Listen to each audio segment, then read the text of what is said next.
Another major U.S. company is moving its manufacturing jobs to Mexico.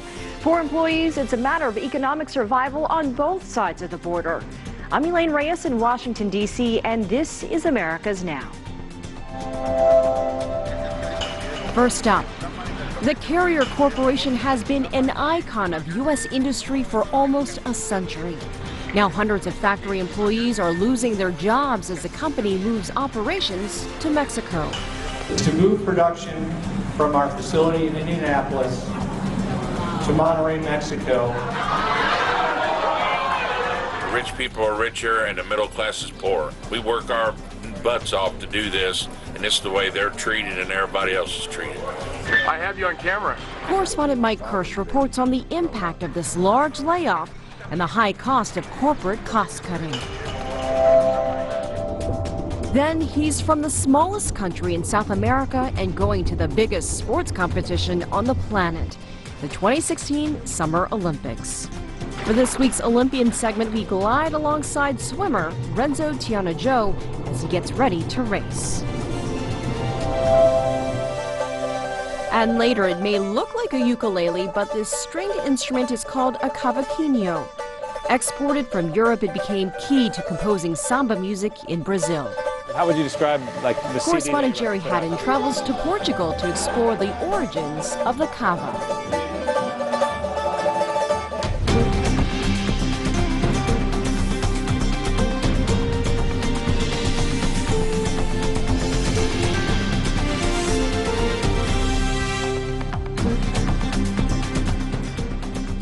Welcome to the show. In one of the most controversial mass firings in U.S. history, 1,400 Americans working at the U.S. firm Carrier, an international juggernaut in the heating and air conditioning business, have been told they're losing their jobs. And those jobs are heading to Mexico. It's the latest American company to send operations south of the border, with many blaming NAFTA, the North American Free Trade Agreement. Various reports claim almost 1 million jobs have left the U.S. since it was signed more than 20 years ago. Correspondent Mike Kirsch has our story.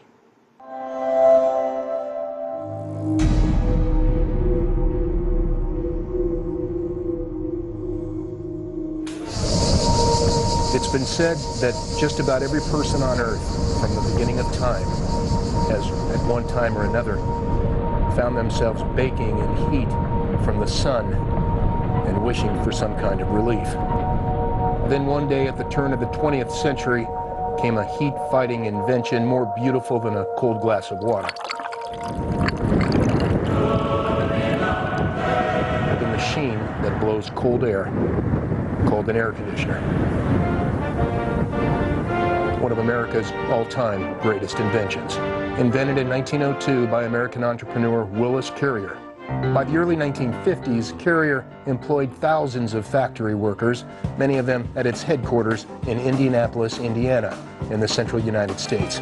Generations of American workers here in Indiana now producing Carrier furnaces, keeping people warm and cozy the world over, helping make Carrier even richer than it could have ever imagined.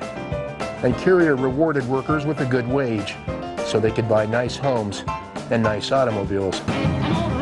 The good life at Carrier in the early 50s was in full swing. Fast forward 60 years and Carrier workers here in Indianapolis begin the year like every other, still happily rolling into work before dawn in their fancy rides that they can easily afford on their wages of $34 an hour, enjoying a comfortable life, the American dream, or so they thought. You see, Carrier is no longer the same Carrier of years past. Since 1979, Carrier has been owned and operated by a multinational conglomerate called United Technologies Corporation, or UTC. And UTC bosses and company shareholders recently decided the $34 an hour wage they were paying Carrier workers was squeezing the company's profit margin. So on one recent morning here at UTC Carrier's Indianapolis plant, 1,400 workers were gathered for an announcement. The stunning news that their jobs were being eliminated and the operation moving to Mexico to help UTC Carrier stay competitive. A worker recorded the announcement on a smartphone. To move production from our facility in Indianapolis to Monterrey, Mexico.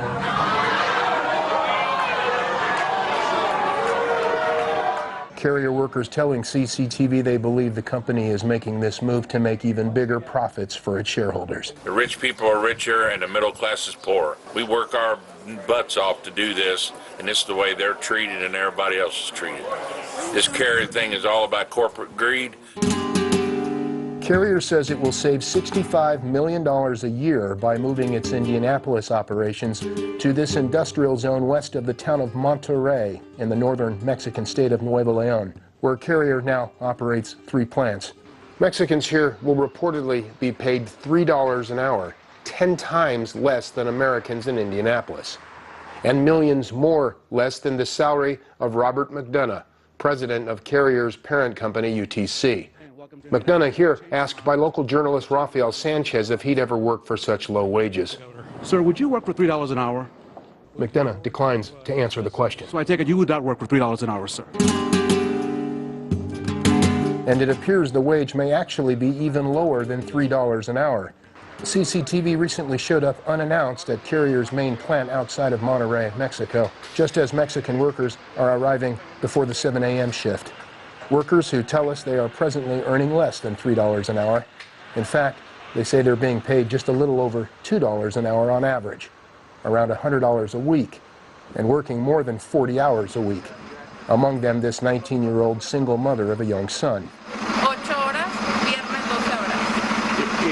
¿Cuánto ganas? ¿Cuánto gana? 1,500. Is that a week? Yeah. A week? Okay. Next, we talked to a Carrier welder named Gustavo. ¿Cuánto ganas por semana? Sí, no. 1,900. He gets 1,900 a week. 1,900 pesos. ¿Y crees que es suficiente? That's just a little over $100. He's barely making it, but he stretches it. Barely making it. Okay. ¿Cuánto ganas por aquí por la semana? Por la semana como 1,500 más o menos. About 1,500 pesos a week. ¿Cuánto ganas tú? 1,564. 1,574. So Carrier is paying Mexican workers on average a wage of $2.25 an hour, and that's before taxes. And workers tell us Carrier does not provide them health care benefits, though workers say they get some health coverage through the government. CCTV. Okay. Mike Kerr, CCTV. Yo soy aquí. Soon, an increasing number of Carrier security personnel began showing up around us. And CCTV quickly discovers Carrier does not want these workers talking to us. For example, this worker, after discussing his wages with us, is ordered by an armed security agent to follow him. The worker is taken inside, where they make note of his identification and report his talking to us to Carrier management here inside headquarters. And we film another Carrier security agent waving off workers not to open their mouths. ¿Por qué ellos no pueden hablar? They told him not to say how much he gets paid. ¿Por qué, señor? ¿Están libre? Solamente quiero contestar verdad de Carrier, por favor. Señor. La libertad de expresarse cuando le dijiste, hey, no diga nada de información, eso es cortar la libertad de expresarse. Bueno, yo no hablé. Si hablaste. Now he's saying he didn't speak. I have you on camera. Carrier's security teams here then try to block CCTV from filming anything else, here and at 2 other Carrier facilities nearby. No puede estar tomando video, joven, porque para eso se requiere un permiso, joven. Señor. And Carrier executives here in Monterrey refuse to talk to us. Señor. ¿China? CCTV, sir. CCTV de los Estados Unidos. CCTV se llama. We're eventually told by Carrier's security chief to address all of our questions to Carrier executives back in the United States in Indianapolis. Por medio de Indianápolis, por donde están conectando la gente de acá. A few days later, when I returned to Carrier in Indianapolis, I was told that journalists were presently not welcome on the property by the security guard. We tried to get an interview with HQ, but nobody wants to talk on camera. I don't know. I'm just doing what I'm told, sir. What do you think about what's going on? I don't have a clue what's going on. No clue. Thank you. We then emailed Carrier asking the company to explain why it presently pays Mexicans less than $3 an hour. Carrier's response, in part, Carrier has had a presence in Monterrey, Mexico since 1969. We pay our employees competitive wages wherever we operate. Indeed, Carrier pays Mexican workers the same wage as hundreds of other American and foreign companies operating here in Monterrey and throughout Mexico. The average wage is about $2.50 an hour, according to Mexico's national labor statistics. So, yes, Carrier can rightfully say it pays competitive wages. But that doesn't mean it's right, says Chuck Jones, the local union president of the 1,400 Carrier workers in Indianapolis, who will be losing their jobs to these much lower-paid Mexicans. And as Jones watched CCTV's recent interviews with Carrier's Mexican workers, he discovered their present pay is lower than what Carrier has been reporting.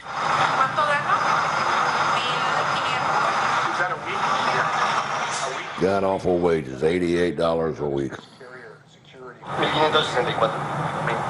$92 a week.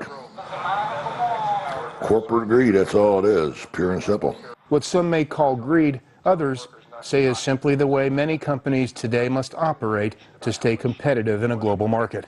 Globalization means that the world market is one single market. So you cannot produce something at prices that are too high, because you're going to confront competition from somebody else that can produce it at lower prices. So in order to stay competitive, you have to look at the world market as a whole. It's a global market. To better understand just how little Carrier is paying Mexicans here in Monterrey, if you look at this International Cost of Living Index for Monterrey, one of Mexico's most expensive cities, monthly rent for just a one-bedroom apartment can cost up to $290. That means workers like this young mother, making only $88 a week, must spend more than 3 weeks' pay, 3 paychecks, for her monthly rent, leaving her, when it comes to buying food for the month, with a little over $1 a day to feed herself and child. Thus, she relies, she says, on help from her own mother. Why are salaries lower in Mexico than in the United States? It's because in Mexico there's more labor. And consequently, if there are more workers, salaries are lower. So these companies, what they're trying to do is they're trying to improve their costs, in the sense that they're trying to make products that are less expensive. Because in the end, an air conditioning built in Mexico comes back to the United States and you can buy it perhaps at a lesser price. Jones says Carrier is exploiting Mexicans for higher profits and abandoning the American workers who helped make Carrier what it is today.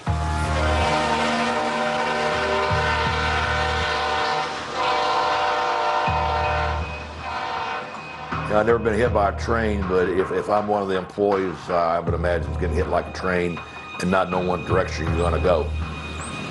They know that I'm stressed, and it's hard every day, going to work and coming home. Livelihoods of Carrier workers like Lakita Clark, who for the last 14 years has gotten up at 5 a.m. and driven to her job making furnaces here at Carrier's Indianapolis plant. Lakita says her Carrier job is how she's managed to feed and clothe her eldest adopted son, Jacob, and her other 3 children, RJ and Rihanna and Kamora.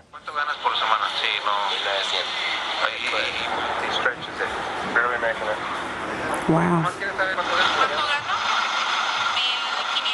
So I really think it's sad that Carrier is treating them that way as well. As bleak as Lakita says her prospects look right now as a mother of 4, with her job soon being eliminated, she says she's humbled by what Mexican workers at Carrier have to endure. It really saddens me that we're making as much as we are and they're only making $100 a week, $88 a week, or $92 a week. It's really sad to me because we won't be able to live off that. And at the same time, Lakita says she's still trying to process how Carrier, the company she says she gave her life to for so many years, could, in her words, so callously cut loose 1,400 loyal American workers. And with me losing my job, I'm still, I am a little scared because I don't know what's next. There needs to be training in order for these displaced workers to find better jobs. It's the only way, because these companies are going to go and look for the lowest salaries in order to be competitive. So they need to improve the quality of labor in the United States in order to make this labor available in other activities. Carrier reported at least 400 other carrier workers in Indiana will not be losing their jobs when the company explained its Mexico move to Indiana Governor Mike Pence, who recently was chosen as Donald Trump's vice presidential running mate. We were able to confirm that the company will maintain 400 good-paying jobs in Indianapolis and Huntington. These are high-wage jobs, research and development and executive offices, and we confirm those 400 positions will remain between those two communities in the years ahead. Secondly, we requested that Carrier and UTEC reimburse the state of Indiana for all the training grants that are currently scheduled to be provided for the companies, and they've agreed to do that. Some have questioned how it is that Carrier so very easily made this decision to move to Mexico with so little resistance from the workers' union here in Indianapolis. For example, there was a time in America half a century ago when labor unions were powerful enough to threaten work stoppages and strikes and preventing companies from moving jobs elsewhere. People that were my father's age were a lot tougher than I am. They went through depression. Chuck Jones says all that's changed today because of new labor laws giving workers in 26 U.S. states the right to work without joining a union, and because of free trade bills or agreements like NAFTA that have weakened the bargaining power of unions compared to back in the day. Unions had a whole hell of a lot of more bargaining power at the table than we currently do now. They didn't give us any advance notice that they were going to do it. It's selling off of America, and we've had so many job loss here in Indianapolis in the last 30 years manufacturing-wise. In order to become competitive, these companies need to find a better place to build their stuff in order to send it back to the United States at lower prices. I've seen the effects that it does on families. I mean, it's sad. Lakita is a good friend of mine. She got 4 kids. And Jones asks, what about the families of Mexicans being paid such low wages by Carrier here in Monterey? Mexican workers who tell CCTV that they remain living in poverty, most of them, in rough neighborhoods like these, because where else is there to live, they say, when you're earning just $2.25 an hour. We asked Mexican workers here if they felt the wage that Carrier is paying them is an adequate one. Is that right? Moments after our interview with this young mother, she was followed inside by the same armed security agent for Carrier, questioning other workers we spoke with. After he spoke with her, she did not call us back as had been planned before Carrier's security personnel spoke with her. It's unclear what she was told. What is clear is that Carrier stands to save, or as some have said, profit, $65 million a year on the backs of its workers in Mexico. And Jones says not to mention the 1,400 American Carrier workers whose jobs are being eliminated here in Indianapolis. What happens to their families, Jones asks. Lakita Clark says the day she learned her job would be eliminated is a day she won't soon forget. It was so emotional that day because everybody had questions like, well, what's next? Well, what's going to happen to our lives now? So it messes up a lot of people mentally and emotionally. Lakita says she worries most for her children and their future. Work hard in school, graduate, get your education, work hard, and do your best, follow your dreams. I couldn't really follow mine. Carrier was a way to provide for you, but with them closing, it makes it hard. And who's to say what kind of job I would get next? I might be at McDonald's. This sense of uncertainty shared by more and more workers in America these days, worrying about which big American company will be next to move their jobs south to Mexico. For Carrier workers in Indianapolis, the good old days, the once sweet ride on the road to prosperity in America, now a relic of the past.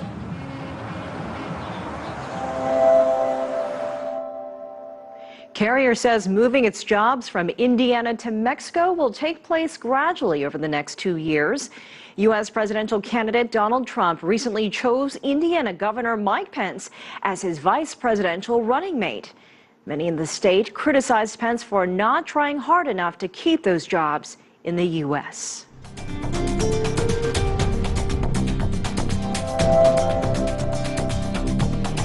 Coming up. An Olympic swimmer from Suriname gets ready for Rio.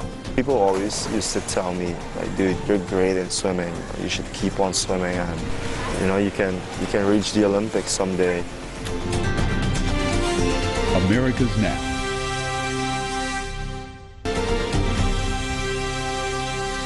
Welcome back to America's Now. While the Olympic medal count is usually dominated by the world's larger nations, the Games are equally as important for smaller countries. Renzo Tiana Joe is a freestyle swimmer and he represents Suriname, the smallest country in South America. He is our featured Olympian this week.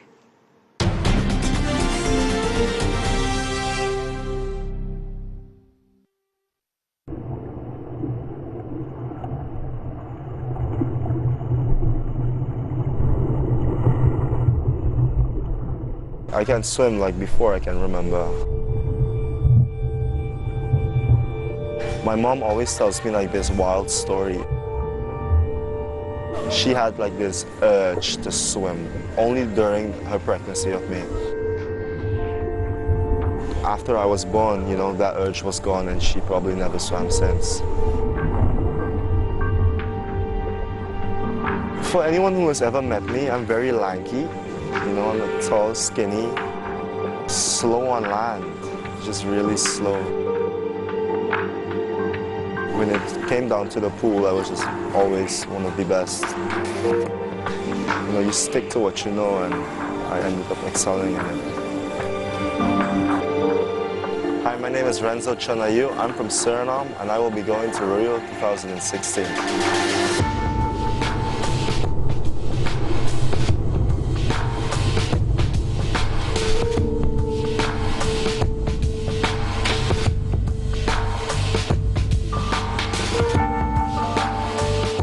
I never really knew I had a talent in swimming. People always used to tell me, like, dude, you're great in swimming. You should keep on swimming. And, you can reach the Olympics someday. It's always being constantly inflicted into my... You can do something every day.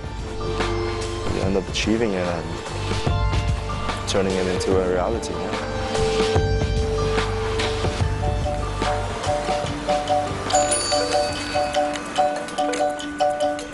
People know nothing of Suriname. Usually they think I'm in Africa.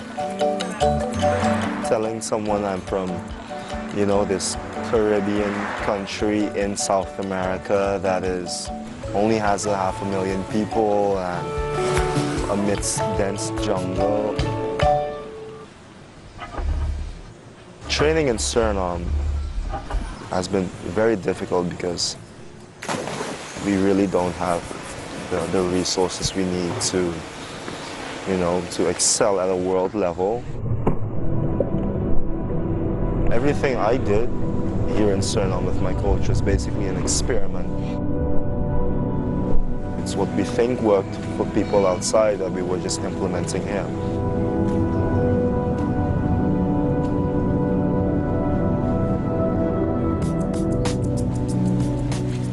Our pools in Suriname are so hot. I would maybe swim 2,000 or 3,000 meters, and I would have to actually physically get out during sets to stand underneath the shower to just cool off. I was just overheating.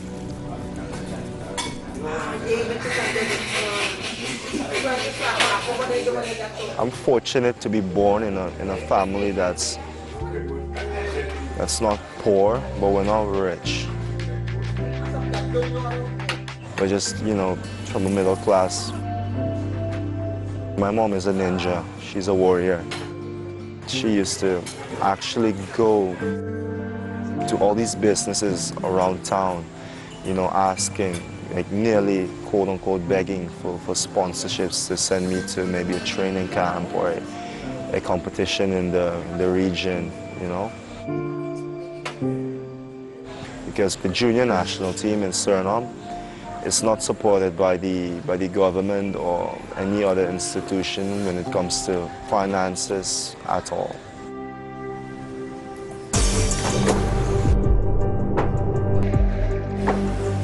I was already the best on practically all freestyle national records when I was 16 or 17. I have a very competitive nature, and I was really upping for a new challenge. I got recruited by a coach, you know, Brett Hawk, to swim there with Auburn University, which is an amazing school.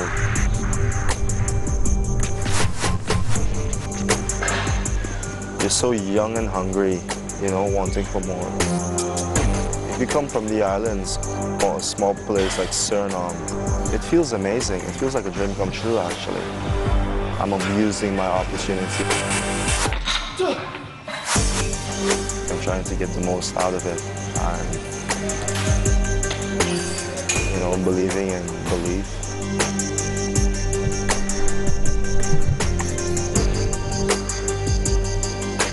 When it comes down to competition season, everything has to be as perfect as possible. Even the way you think, you know, will have an immediate effect on your performance or the way you train. If you're just positive, the way you wake up, the way you approach people, the way you treat people,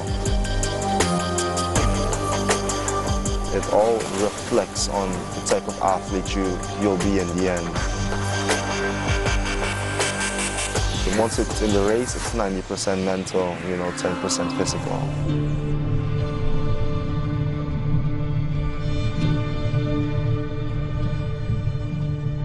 Swimming is a sport that really relaxes you as a person. Sometimes get into this meditative state and you kind of feel, you know, like out-of-body experiences, you know, being on the water and feeling weightless. It's just a very liberating feeling to be indulged in an entirely different element.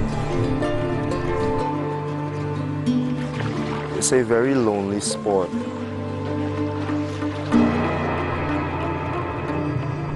You swim thousands of meters and you go from wall to wall.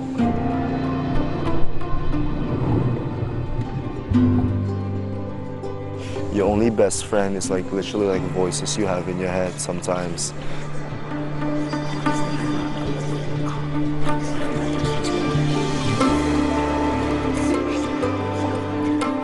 You know, this black line you're like staring at endlessly going up and down the pool.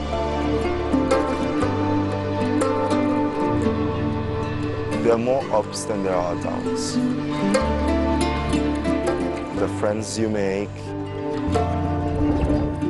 the places you get to travel to.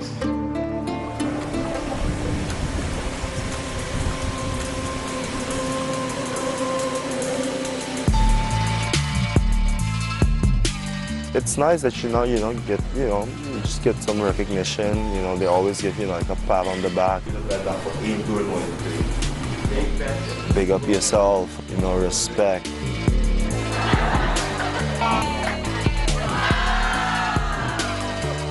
Keep on doing what you're doing, power. I've been getting this a lot.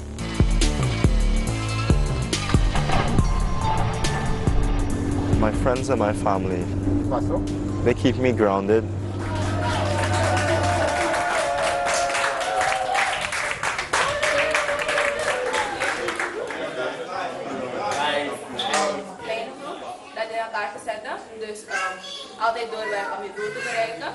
I'm trying to stay as active as possible in my community.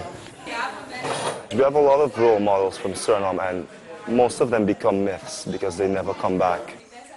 It's truly important for, you know, kids from these children's homes that you see here for them to constantly see your face, and for me to remind them that there are people who have come from where they are and they succeed on world levels as a guy of myself.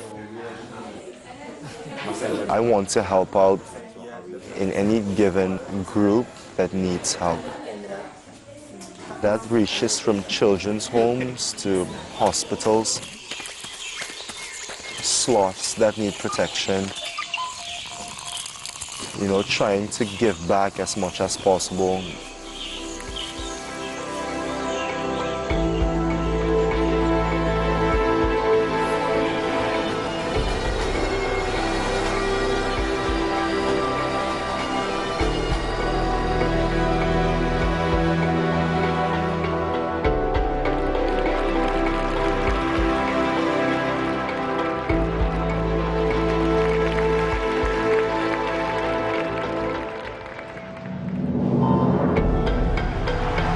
The moment you do something as a black swimmer, you're breaking borders. I have joined that movement of that whole black swimmer thing.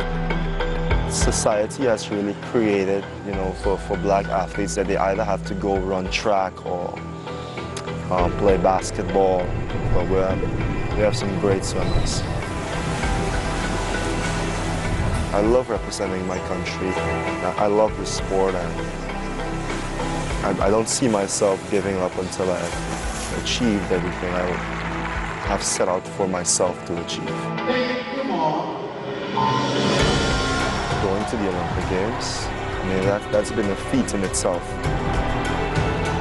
Coming from here and dealing with everything, you know, all the trials and tribulations of a child born in a quote-unquote third world country. It's amazing. I'm living the dream. I hope to be an Olympic finalist one day and compete for a medal. Prefer a big gold.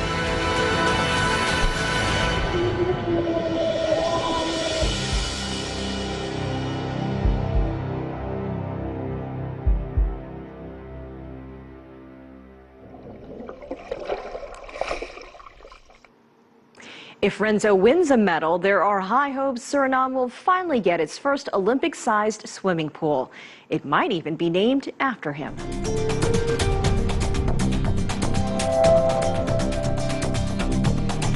Coming up. Exploring the origin of an intriguing instrument played in Brazil. Can somebody become like a rock star playing the cavaquinho, you know, like screaming fans in front of you, and you're like up there on the stage? Or it could be, yeah. It's with ukulele, I think it's happened. America's Now. Welcome back.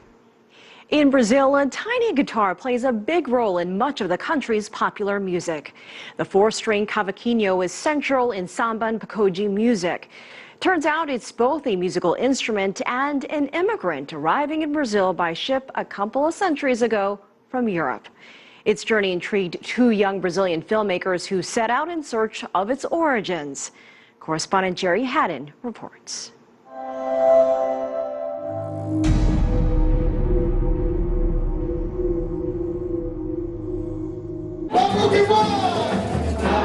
Say cavaquinho to most Brazilians, and this is what comes to mind. The cavaquinho is the leading man in Brazilian samba, setting tempo, melody, groove. This isn't Rio or Bahia, by the way. It's Lisbon, Portugal. Lots of Brazilians live here, like tonight's cavaquinho master, whose stage name is JJ Cavaco. When Cavaco came to Portugal 8 years ago, he says he recognized the old world cavaquinho right away, because it was so different from his. Were you surprised by the difference when you first came to Portugal? Eu só fui ver que não era igual porque uma portuguesa me pediu, ela foi em lugar que eu fazia show, espetáculo, e ela chega em mim e me pede para me dar aula para ela de cavaquinho. E eu falei, tá bom, a gente combinou e tudo. Aí no meio da semana ela chegou na minha casa com um cavaquinho. Só que ela chegou com um cavaquinho português. Aí eu olhei as cordas, aquilo ali, o som baixinho, porque o cavaquinho aqui você sabe o som. O português ele é baixinho, não é tão alto e totalmente diferente. Eu falei, não, isso eu não sei tocar esse cavaquinho. Same instrument, but different. Brazilian filmmakers Davis Caldas and Aline Camargo discovered that too, when they arrived with their cameras at High Hopes in 2015.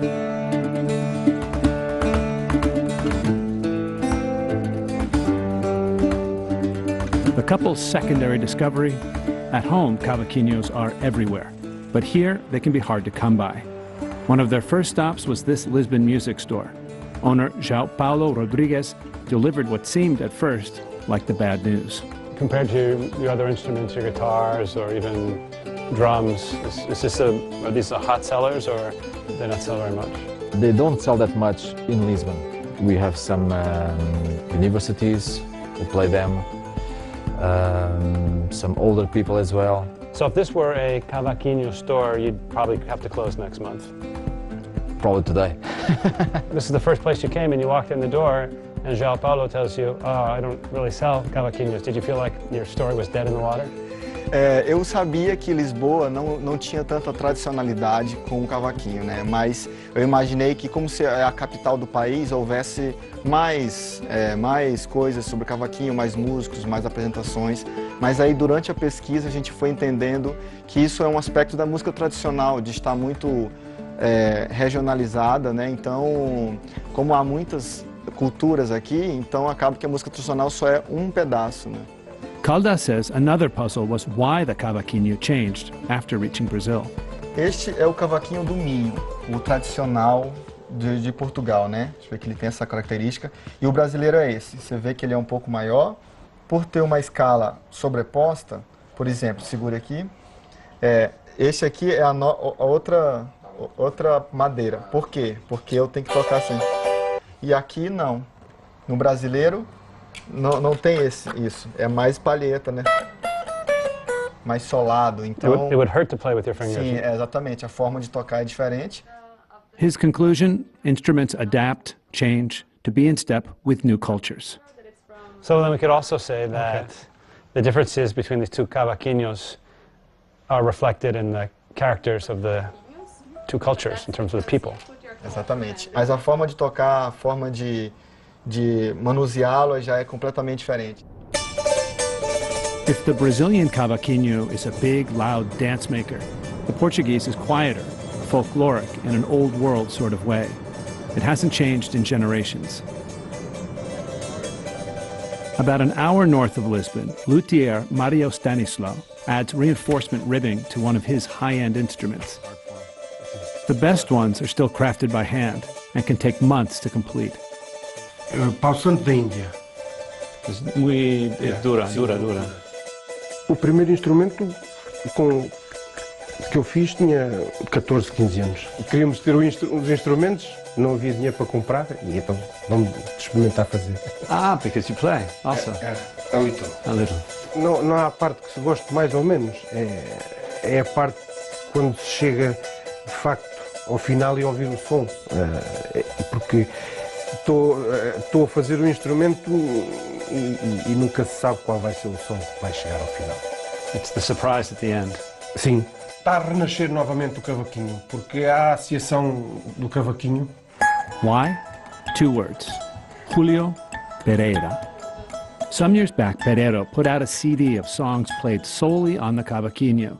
In the world of traditional Portuguese music, it was Michael Jackson's Thriller. Groundbreaking. They put the cool back in cavaquinho.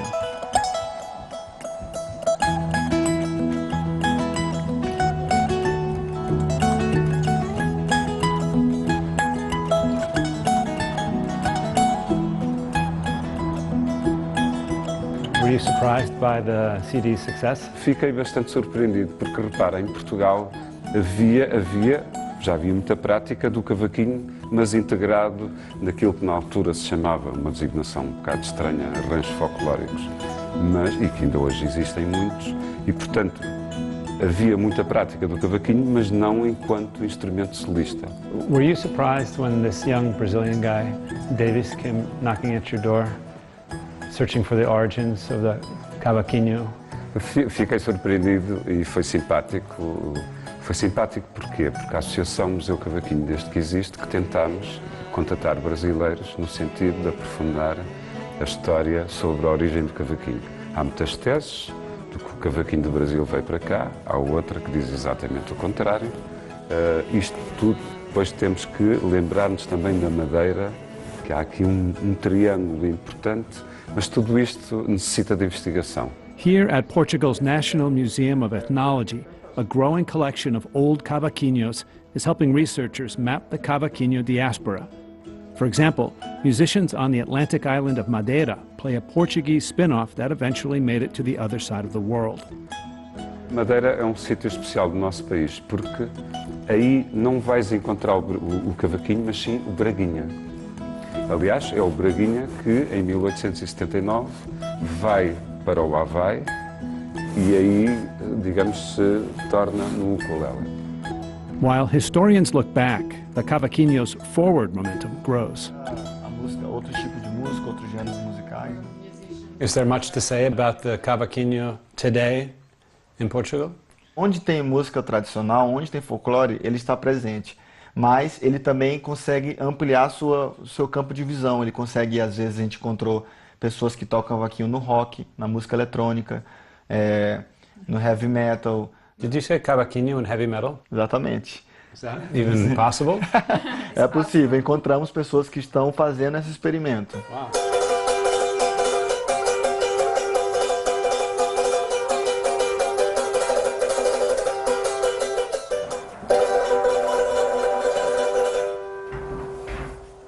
Holy cow. Awesome. AC/DC. And then there's Luis Peixoto.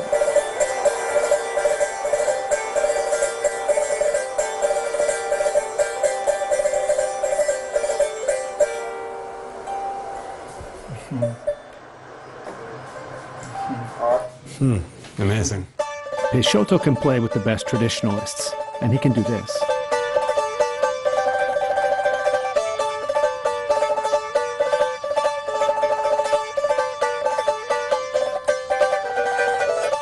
How would you describe, like, the CD that you're about to put out? How would you describe the music?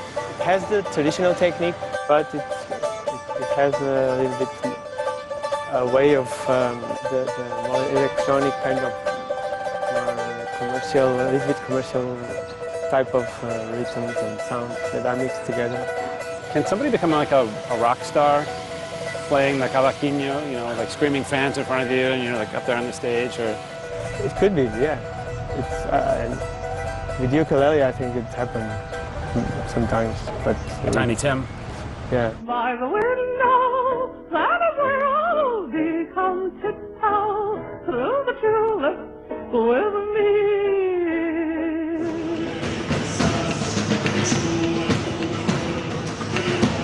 This is the cavaquinho on the cutting edge on a recent Friday night. Metafone, a local neo-folk ensemble, packs the house. This is pretty close to star status.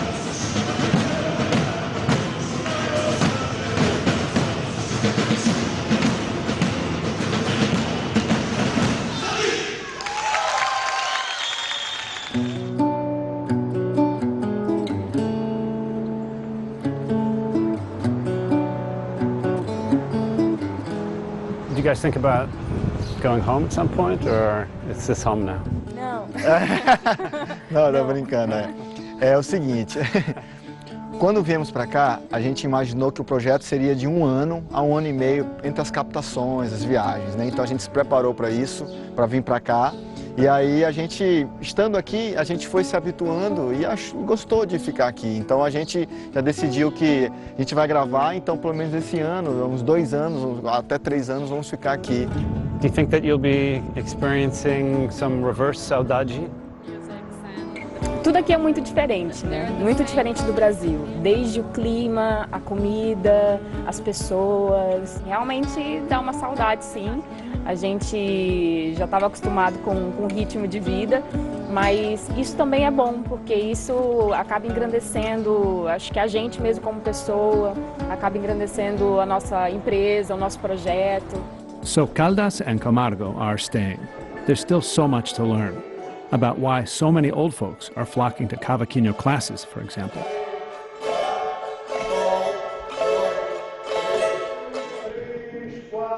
It's not hip-shaking samba, but there's joy. And there are young people playing, keeping the old tradition alive. You just have to keep your ears open. Se eu tivesse 1000 flores aqui na minha mão, para andar de rua em rua, para andar de porta em porta, de casa em casa. Se eu tivesse 1000 flores aqui na minha mão, espalhava-as no ar.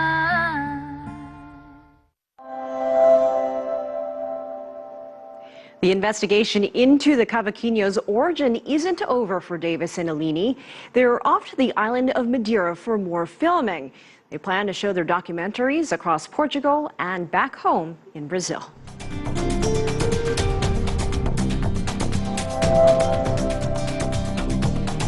Coming up.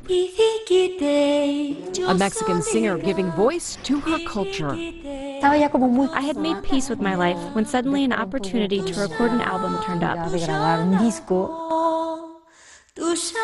America's Now. Welcome back to America's Now. Susana Harp is one of Mexico's most famous singers of traditional music. She sings in Spanish and several indigenous languages, giving a voice to the different cultures of Mexico. Throughout her career, she performed concerts in Europe and across the Americas. 2016 marks her 20th year in the music business.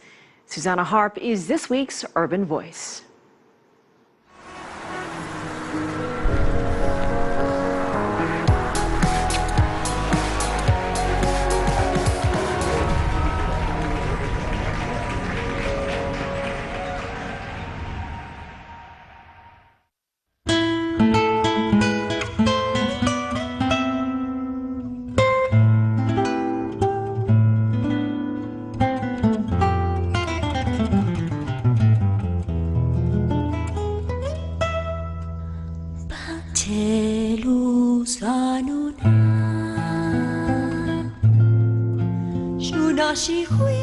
Siempre está esa emoción, siempre está ese reto, siempre estoy inventando.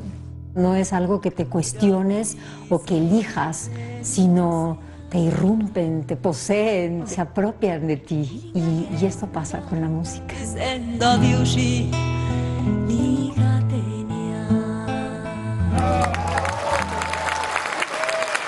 Mi música es la música de México.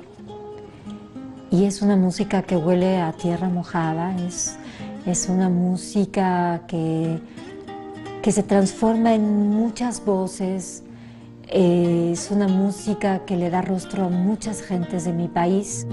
Creo que la música llegó a mi vida de muchas formas desde siempre. Mi madre es pianista, mi abuelo materno era un gran melómano.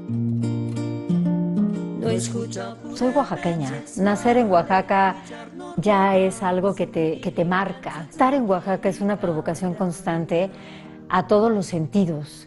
A la vista, voltear hacia arriba y mirar el cielo y ver esos atardeceres y ver esas nubes vueltas locas haciendo formas que no te esperas. O andar por la calle e irte al centro y pasar por donde están moliendo el chocolate y bueno, no puedes dejar de salivar, ¿no? Porque además ahí también está haciendo la molienda para hacer el mole, ¿no? Y huele a estos chiles y al ajo y a todas las especies que van. Yo me vine a Ciudad de México a los 22 años cuando terminé la licenciatura en Oaxaca y la intención era pues ya dedicarme a estudiar canto y en fin, ¿no? Era mi sueño. Y fue como un llegar muy complicado a esta ciudad. Y yo en poco tiempo iba a cumplir 23 años. Y los 23 años es el límite de edad para poder estudiar canto de manera profesional. Entonces, por ejemplo, ese día fue un cumpleaños muy triste, porque ya no iba a poder estudiar canto de manera profesional.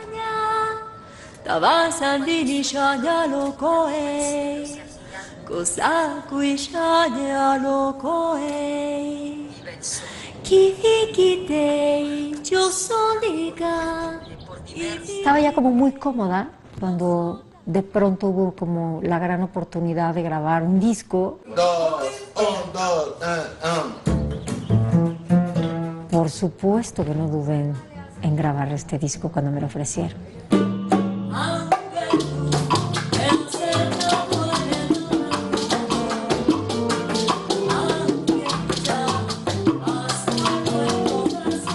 Los primeros 4 discos son solo música oaxaqueña.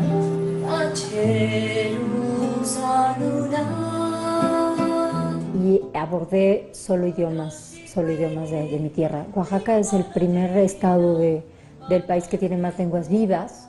Yo hasta el día de hoy he podido abordar 8 lenguas del país. Sin embargo, solo en Oaxaca hay 16 lenguas madres con todas sus variantes dialectales. Y es inacabable. Son lenguas de dioses, en verdad son lenguas dulcísimas. Y existía como un prejuicio, porque la gente ni siquiera se había acercado. Pero alguien de una ciudad simplemente era algo así como raro, naco, feo. Me costó trabajo ir rompiendo esos mitos. La intro son 2 partes, ¿no? Y hace cuando hace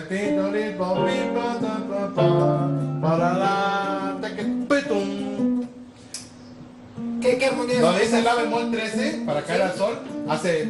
Hay muchos compositores que retoman su idioma, su lengua materna y la usan casi como un bastión de lucha, de identidad. Yo no hablo los 8 idiomas en los que canto, lo que hago es me acerco y ellos me van orientando, me van enseñando a pronunciar. Ha sido muy lindo ver la reacción, un poco como, ya está, ¿por qué canta en mi lengua materna y por qué yo no lo hago?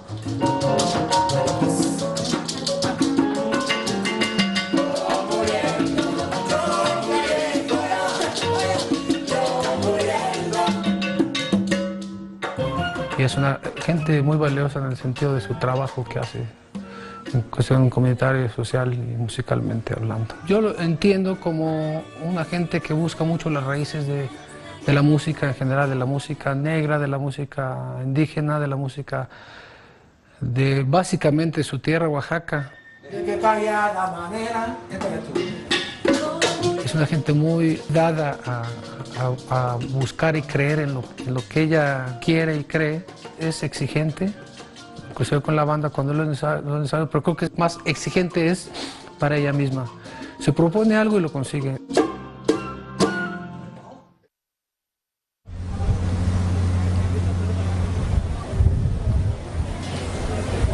La blusa, la taza, la blusa, la taza.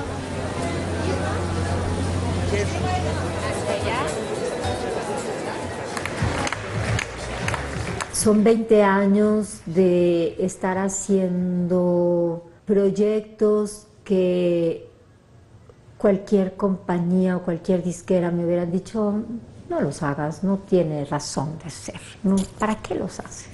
Entonces, pues estoy festejando 20 años de esta terquedad que me ha llevado a compartir cosas que me encantan, que me ha llevado a meterme a lugares que nunca me hubiera ido a meter si no hubiera decidido andar estos caminos y que además son como grandes, de verdad son grandes regalos.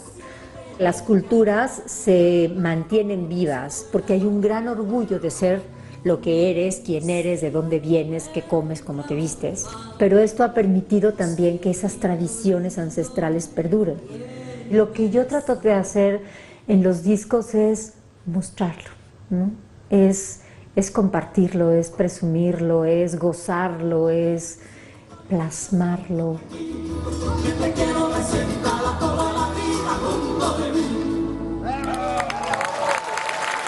Jacinto aquí con la voz del agua.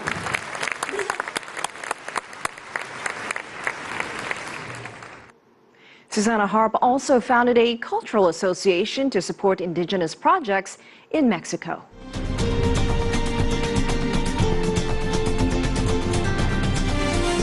America's Now.